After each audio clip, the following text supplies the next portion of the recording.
this week, but we're not quite finished with James yet. So still got about 2.5 chapters left in James. Uh, not Yes, sir.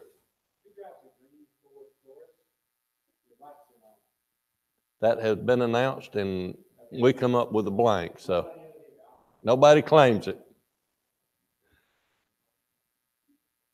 Uh, Terry got us to, well, he read verse 13 in chapter 3 Wednesday night, and I was going to pick up with 14. However, 13 starts the paragraph, so we're just going to back up and do that one.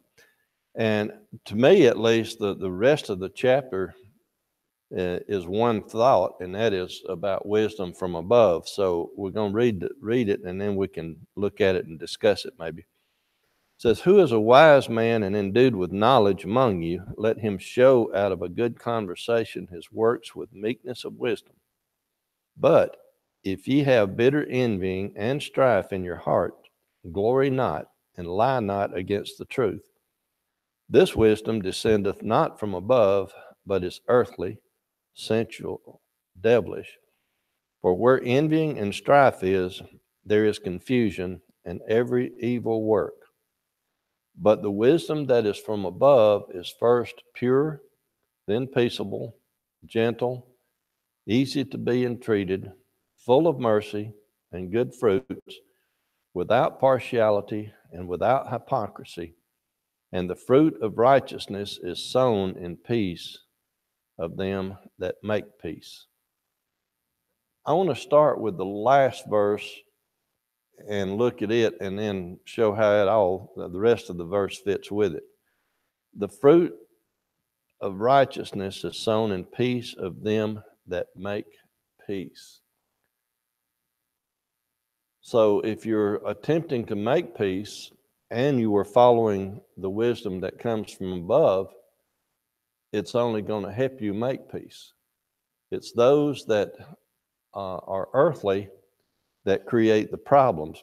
The verse 13, who is wise, and then verse 14, and 15, the wisdom that comes from above is not that sows strife or envy or jealousy or anger. Where does that come from? That comes from the sensual being, the us, the I want group. What does it say about where does sin come from? Where does lust come from? Does lust come from God, or where does lust come from?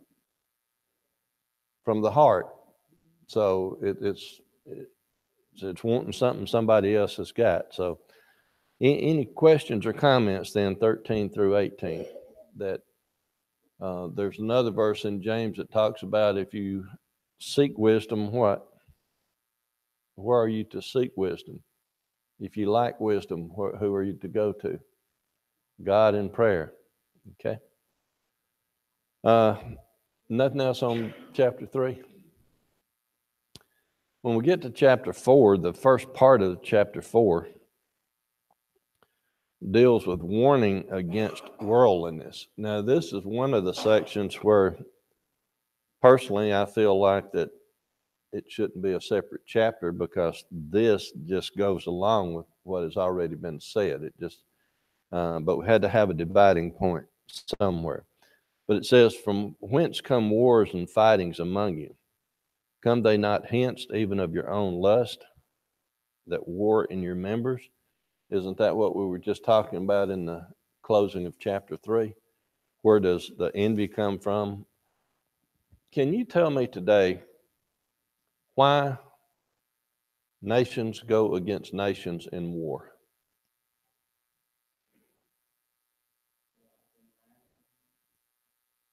Want land? Oil?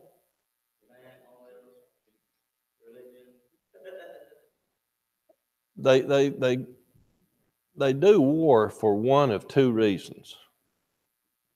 Now, I'm not talking about the ones that declare war to defend themselves. I'm talking about the aggressor. The aggressor, there is only two reasons that they go to war. You said one of them, and you started picking out specific things, but one of them is a nation wants what the other nation has. Whatever it is, they want something. And the other reason is they don't want that nation to have something. So they either go up to war to get or to go to war to prevent that nation from gaining. And where does that come from? Why don't nations just get along with nations? Why did Germany go to create a problem, World War I, and then just a few years later, World War II? Different people, but for the same earthly desires. And so that's what was told in the last of chapter 3. and verse 2 just puts it, nails it, says, "You lust, and you have not. You kill, and you desire to have. Cannot obtain. Ye fight in war, yet have not." Now watch this next verse, part close. "Because ye ask not." Now, does that mean that if I wanted to own the land of Russia, that I wanted to take over Russia, that if I pray to God that give me Russia, I want it all, that God's going to give it to me? No. Why not? Am I asking for what I want or asking for what I need? I'm asking for a want. And when it comes down to this, because you ask not, what does other verses in the Bible say about God giving?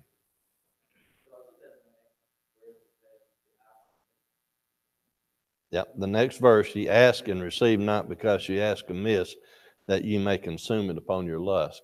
Other verses in the Bible tell us that he gives liberally, doesn't he? To needs.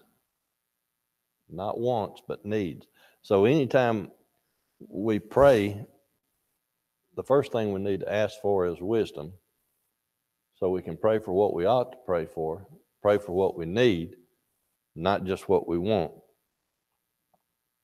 Verse 4, "Ye adulterers and adulteresses, know ye not that the friendship of the world is enmity with God? Whosoever therefore will be a friend of the world is the enemy of God. Do you think that the Scripture saith in vain, the Spirit that dwelleth in us lusteth to envy? But he giveth more grace, wherefore he saith, God resisteth the proud, but gives grace unto the humble." So the whole situation that in the world today and from the very beginning of the world, why did Cain kill Abel? One word: envy. He was not happy because God favored Abel and didn't approve of his sacrifice.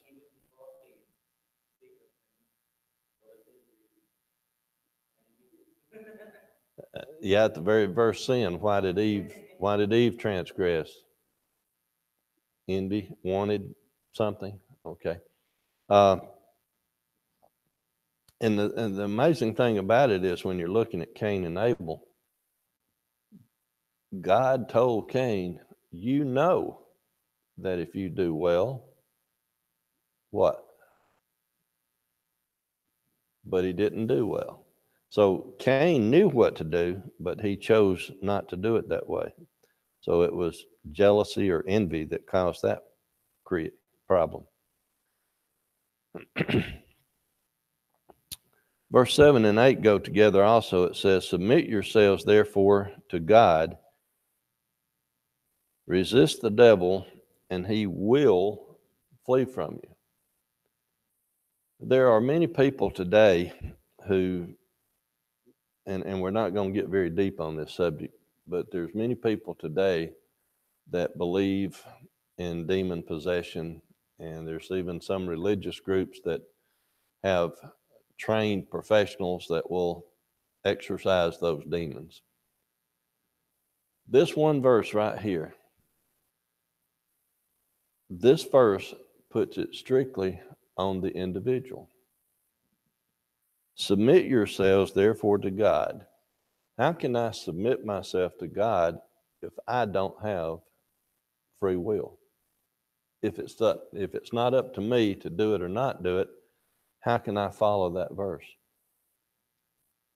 Resist the devil. How can I resist the devil if I don't have free will?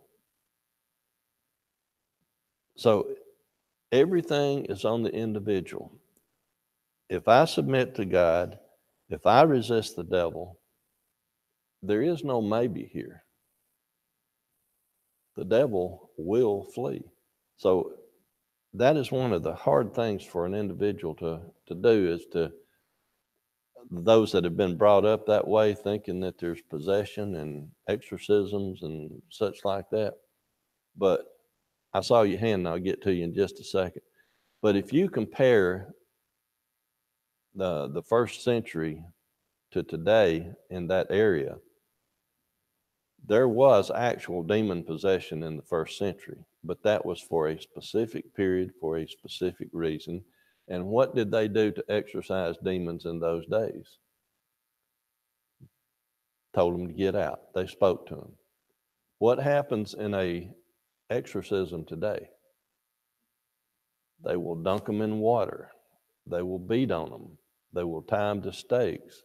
They will starve them. They will collect their money. In reality, it is totally removed from what is going on. And God, the Bible plainly tells us that those days are past. But here, an individual today, can they think they are demon possessed? Yes. But if they understand the Bible and understand here, I am in control. Is it easy? Sometimes. No. Brother Terry and I was talking about a similar subject outside before class this morning. I have known people who have been drug addicts. They've been on heroin, all the opioids, the nasty, evil stuff, and they have gotten themselves clean from that. And they also quit smoking. And they tell me, and to the person, that smoking is harder to quit than any drug that they was ever on. So my dad was 73, 4 years old. He had smoked. He grew up on the farm. He smoked from the age of 9. Me, the wife, the kids, we had been after him, not badgering him, but every time we had opportunity, you need to quit, you need to quit, you need to quit. One morning when he was 70, whatever it was, he ate breakfast, got his cigarettes out, looked at it, put it back, put it in his shirt pocket, quit cold turkey. He took control. Now, I've always said, if he could do it, anybody could do it if they just wanted to. Brother Cox, your hand went up earlier, much earlier.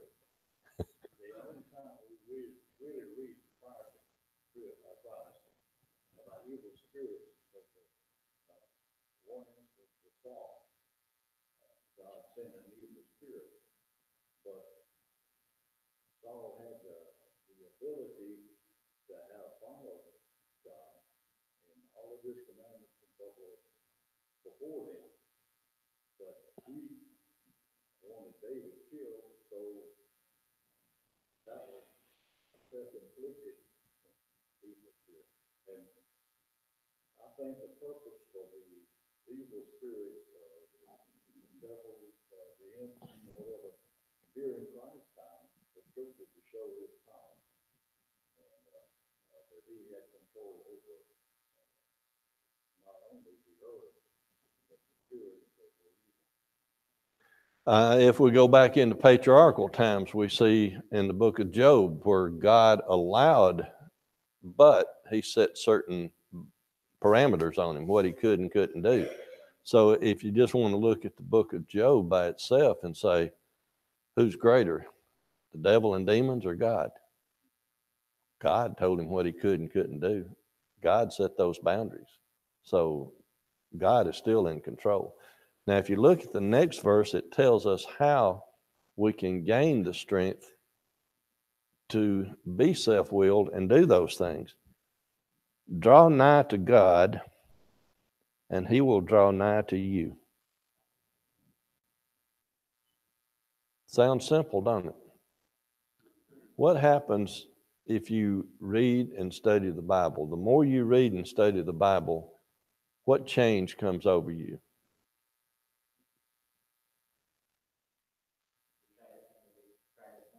You try to emulate Christ more, you gain knowledge. The more time you spend here, the less time you have to spend over here. So if you only have if we can phrase it this way, if you only have 1 8-ounce cup and that 8-ounce cup is filled with coffee and you're tired of coffee, as you pour the coffee out, if you're pouring orange juice in, what finally happens to the cup? It's filled with orange juice and not coffee. So if you're replacing your bad with the good, eventually it's going to be self-contained. With God's help, it will be there. He draws closer to you. The closer you get to him, the closer he gets to you. Two hands, Brother Cox and Brother Clunch. This years ago, a man had conflict within himself. He had two dogs, a good dog and a bad dog. And the guy said, what should I do? And he said, feed the good dog. You just stole my opening line for my next sermon. Not my opening line, but part of my next sermon. We'll get to that later. Brother Clunch. Satan is going to be close to us. God is going to be close to us. The opposite. Satan's going to be far away from us. God, one's going to flee, and we're going to draw near to the other. Correct, because as the end of it, last part of that verse 8 goes, cleanse your hands, ye sinners, purify your hearts, ye double-minded. What happens to a double-minded person? Unstable in all his ways. So we need to be single-minded on things. Verse 9 then picks up with, be afflicted and mourn and weep. Let your laughter be turned to mourning and your heaviness or your joy to heaviness. Humble yourselves in the sight of the Lord, and he shall lift you up. I'm going to pause on that one for a second. When are we the closest to God? Looking at that verse, it says, humble yourselves in the sight of the Lord, and he will lift you up. When do we normally get the closest to God? In times of trouble or in times of need.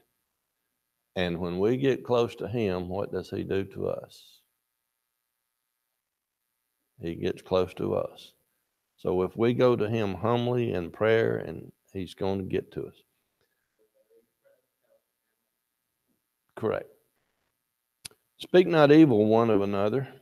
He that speaketh evil of his brother and judgeth his brother speaketh evil of the law, and judge the law. But if thou judge the law, thou art not a doer of the law, but a judge. There's one lawgiver who is able to save and to destroy. Who art thou that judgest another? Now, if you look at verse 11 and 12, where it says, if you speak evil of the law, verse 12 explains what that law is. There is one lawgiver. Who is the lawgiver? God, Christ, the Bible. So if we speak evil of this, we're putting ourselves in the place of judges, and there's only one judge, one book, one lawgiver, and that one is able to save or destroy. According to this, then the work is the law. Judge not that you be not judged. This is not what he's talking about. That is correct. because a lot of people want to go to the passage of judge not that you be not judged, and they leave out the one that says judge with righteous judgment, which is using righteous judgment, the law, what is given to us. Brother Clark? That's similar to when Jesus said, you don't call you one a fool, you don't call you a racist, That is correct. Again, part of this is going to be in a sermon that's coming down the road, but where it says, speak not evil one of another. Can you turn your TV on today to watch anything, well, even including some sports shows, without hearing somebody demeaning or talking bad about someone or some group? It's really sad, in my opinion, the state that things have gotten to. Verse 13 starts with another thought, 13 through the end of the book, is that we're not to boast about tomorrow. It says, go to now, ye that say today or tomorrow we will go into such a city and continue there a year and buy and sell and get gain. Whereas ye know not what shall be on the morrow, for what is your life? It is even a vapor that appeareth for a little while and then vanishes away. For that ye ought to say, if the Lord will, we shall live and do this or that. But now ye rejoice in your boasting. All such things rejoicing is evil. I'm going to save that last verse for a minute. If we just look at verse 13 through verse 16, what we're being told to do is stop procrastinating, that we can't count on there being a tomorrow, that God is in control. I want to make it to tomorrow, but I might die before this class is over. I'm not in control of that. So while we have time and opportunity, we are to do and not put off. And then that's where verse 17 comes in. Therefore, to him that knoweth to do good and doeth it not, to him it is sin. So if we see a good work or something that needs to be done, and we sit back and wait for somebody else to do it, what have we just done?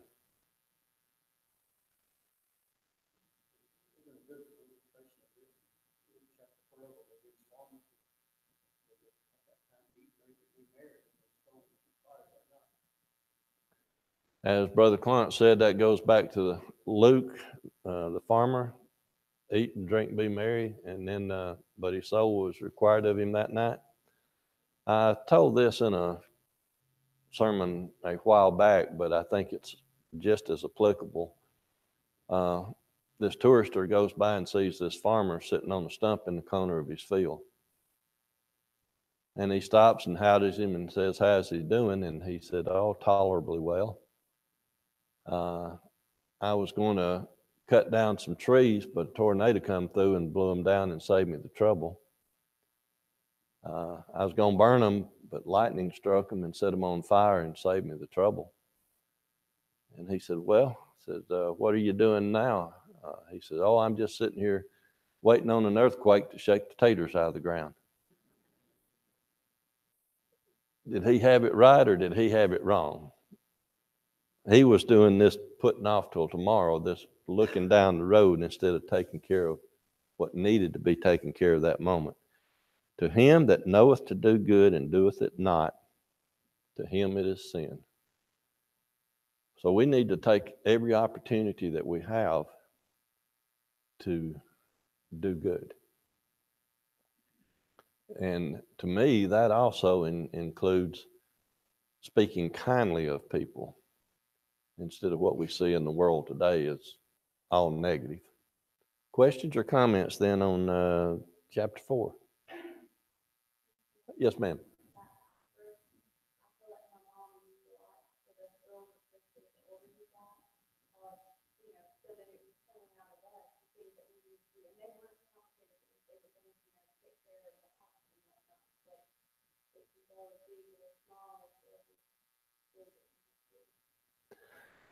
Oh, wish you hadn't have said that, because now I'm going to have to do a self-confession.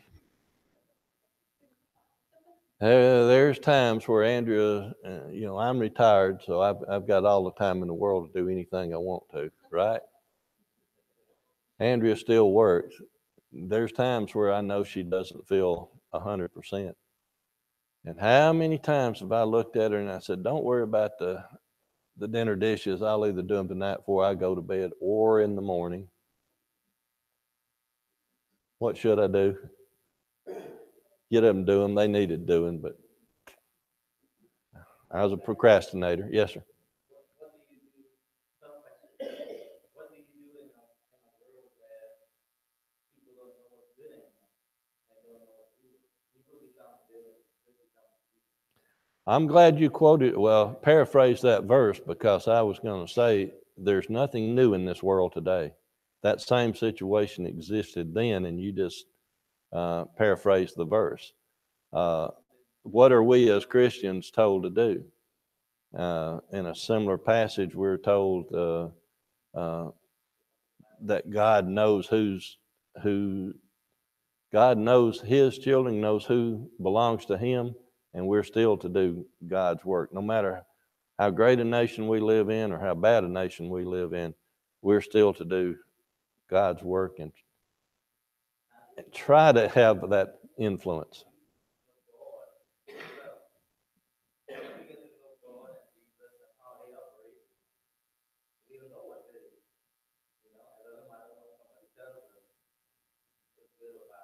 Mhm.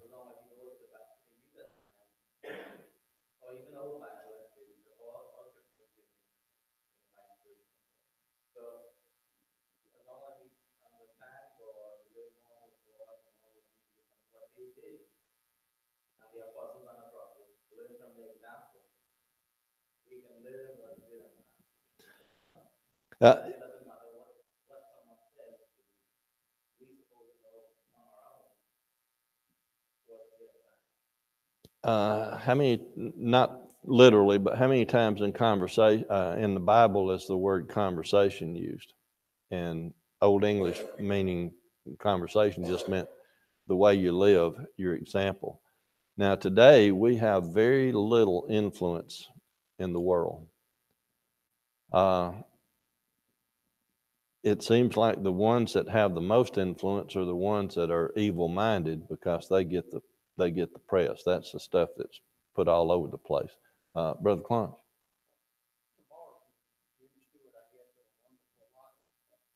In this last verse, it says to do good.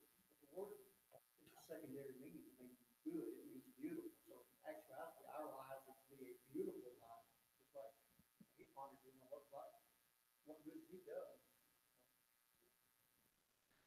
We need to live our life so that we are a beautiful example of what should be. Does that mean that it's always going to turn out all rosy?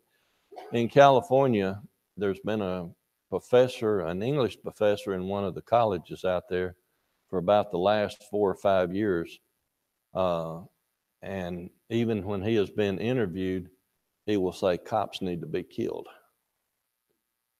An English professor in a public university saying that cops need to be killed. And I don't know if it's just because he's tenured or other things going on, but the school administration says there's nothing they can do about it. So if that is what is teaching our young folks, how much more difficult is it for us to teach them good when they're getting this from a professional? And if you just look at yourself for a minute in the mirror, I have forgotten, maybe one of you EMTs can remind me, but how many muscles does it take in your face to frown?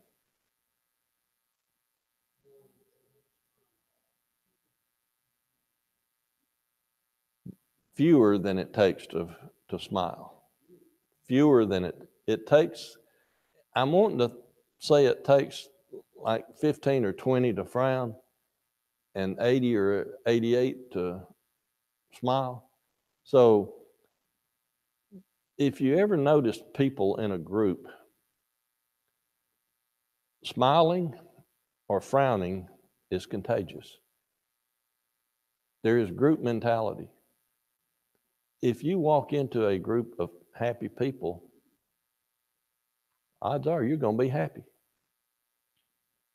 But if one person walks in that is negative, how soon does that negative permeate the good?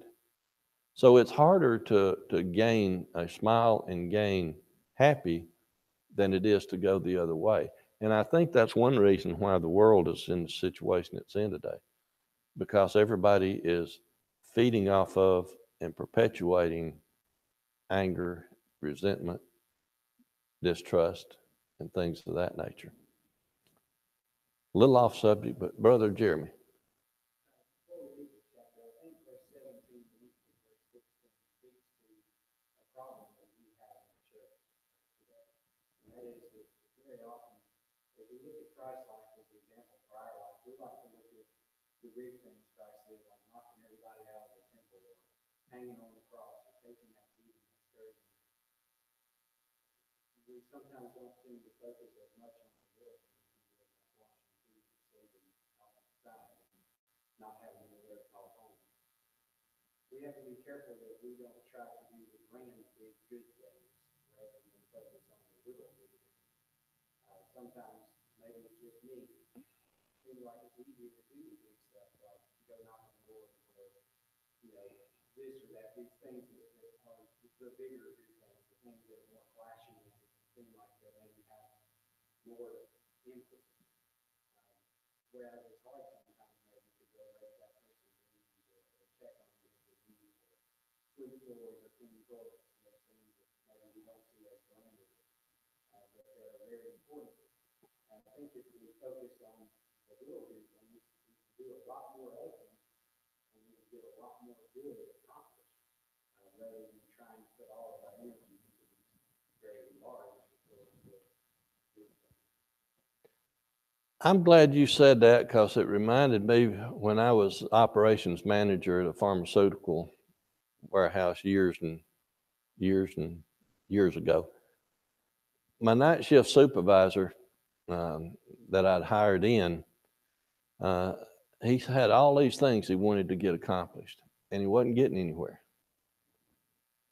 And you'll appreciate this from your military experience too, how everybody focuses on the instead of.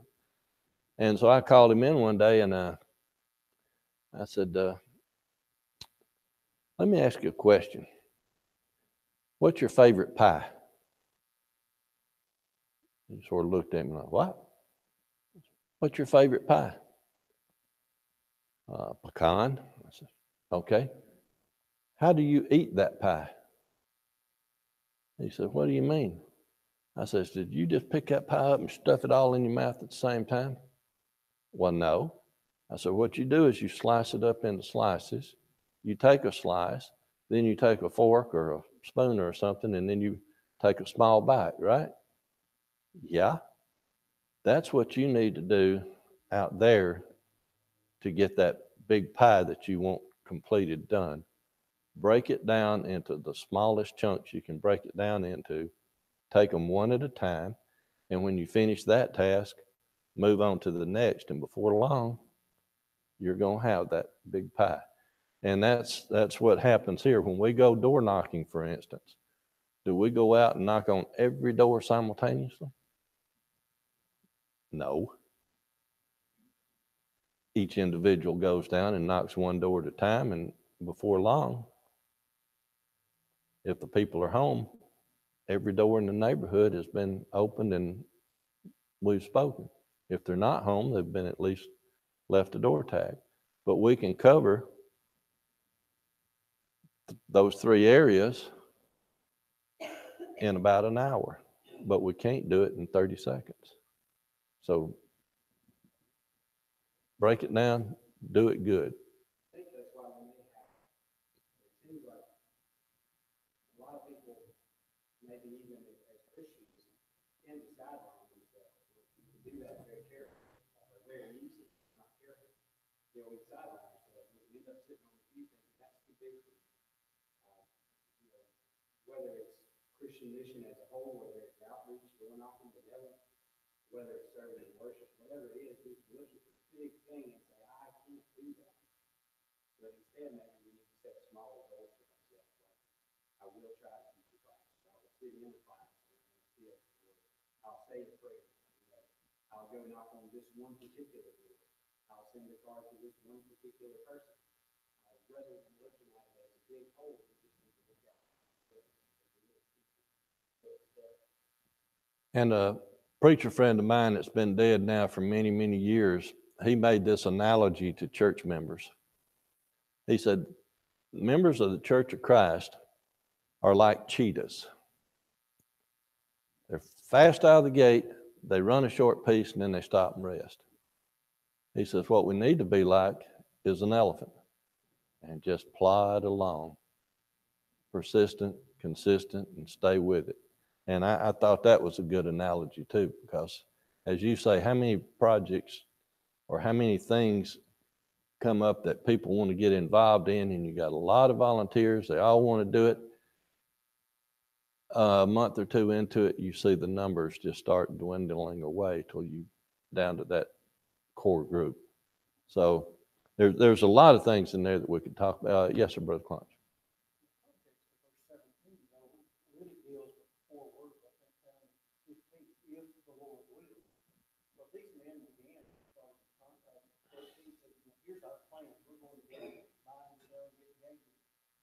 Apparently, they let God out of all the decisions. So that's where the evil comes in.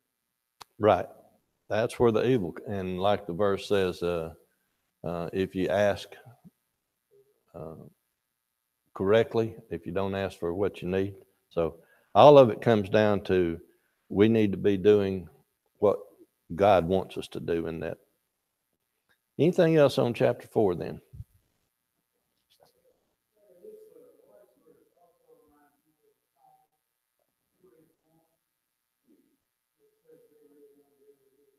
Be ready unto every good work. Yes, sir.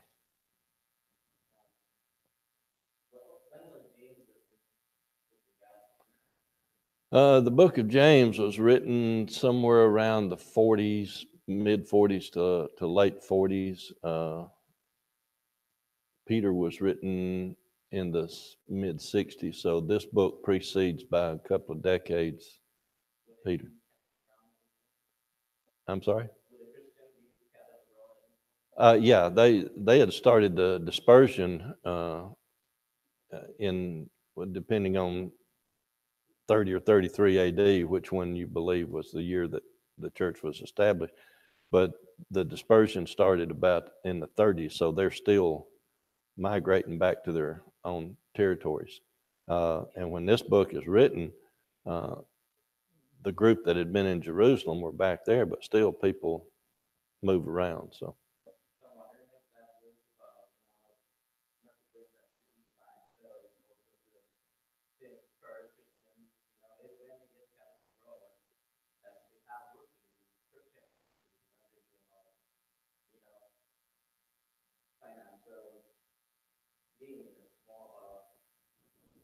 Well, I think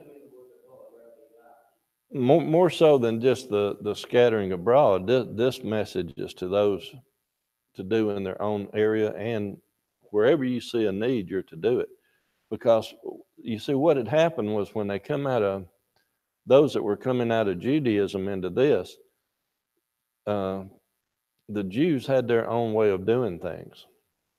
I guess one of the best examples of that is, do you recall Jackson's presentation Wednesday night when he was talking about, hang on a second, let me get my verse in.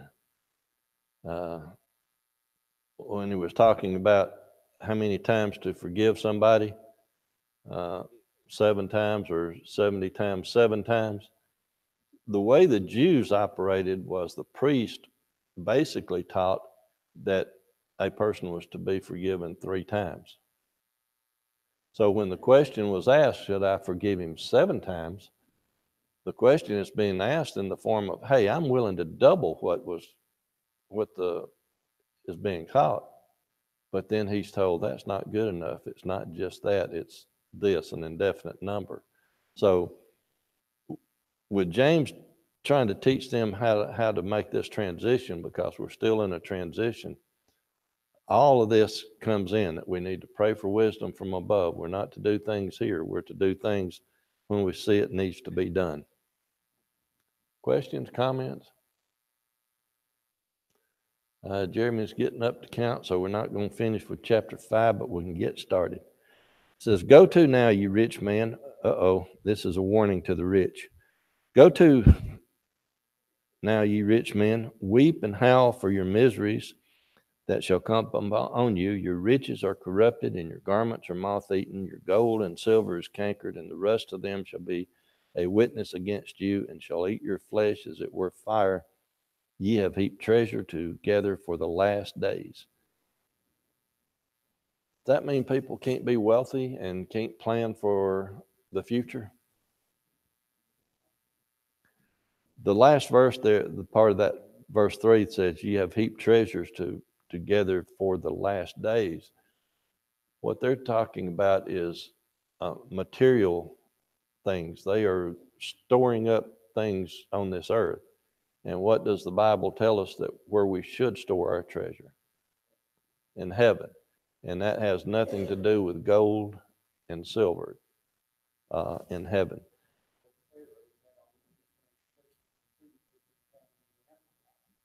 Correct. And if we go back into Luke, when we're looking at the rich man and the beggar that died, you notice the flip-flop there?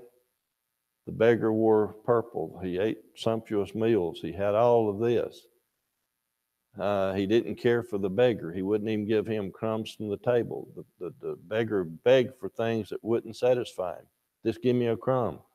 Crumb's not going to satisfy his hunger. But then when they both die, what's the beggar doing? What's the rich man doing? He is now begging for a drop of water to cool his tongue. Is one drop of water going to satisfy his need? No. The roles are completely reversed, because he laid up, the rich man was taking care of material, earthly, which didn't do him a bit of good when he made it to the... Thank y'all so much for your attention. All things tied to verse 4. Yeah.